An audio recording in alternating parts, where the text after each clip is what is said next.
Film की शुरुआत होती है मुंबई के एक युवा जोड़े आदित्य और रिया से, जो अपनी तनावपूर्ण जिंदगी से दूर गांव में शांति से रहना चाहते हैं। उन्हें गांव के बाहरी इलाके में एक पुरानी लेकिन विशाल हवेली किराए पर मिलती है, जो वर्षों से वीरान पड़ी थी। गांव वालों ने उन्हें चेताया कि यह हवेली शापित हवेली के नाम से मशहूर है, लेकिन आदित्य और रिया ने अंधविश्वास मानकर इसे नजरअंदाज कर दिया। पहली रात से ही अजीब घटनाएं शुरू हो जाती हैं। रिया को बाथरूम में किसी के चलने की आहट सुनाई देती है, जबकि आदित्य घर के किसी कमरे से फर्नीचर घसीटने की आवाजें सुनता है। लेकिन जब वह देखने जाता है तो सब कुछ सामान्य होता है।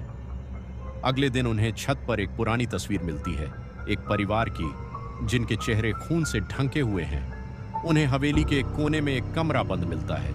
उस कमरे का दरवाजा जंग लगा होने के बावजूद रहस्यमयी तरीके से थोड़ा सा खुला हुआ था।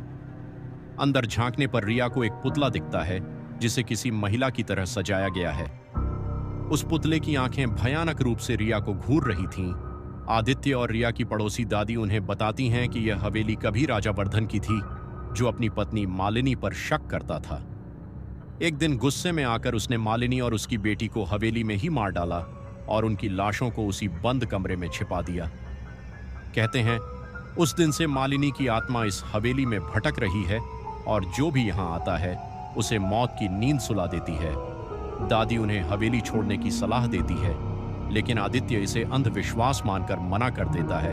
आदित्य और रिया पर अब आत्मा का शिकंजा कसने लगता है।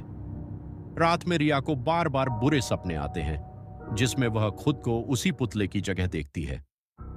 एक दिन अचानक आदित्य की आंखों पर खून उतर आता है और वह रिया पर शक करने लगता है, जैसे उसके ऊपर राजा वर्धन का साया हो गया हो।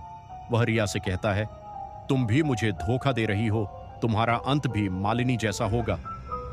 रात के अंधेरे में हवेली की दीवारें खून से लाल हो जाती हैं। पुतला अपने आप हर दिन रिया के कमरे में आ जाता है। एक दिन रिया को अपने गले पर उंगलियों के निशान दिखाई देते हैं, मानो किसी ने रात में उसे गला घोंटने की कोशिश की। रिया हवेली छोड़ने का फैसला करती है, लेकिन जैसे ही वह जाने की कोशिश करती है, हवेली के दरवाजे अपने आप बंद हो जाते हैं। खिड़कियों से अजीब सी परछाइयां झांकने लगती हैं। आदित्य पूरी तरह आत्मा के वश में आ चुका है और रिया पर हमला कर देता है।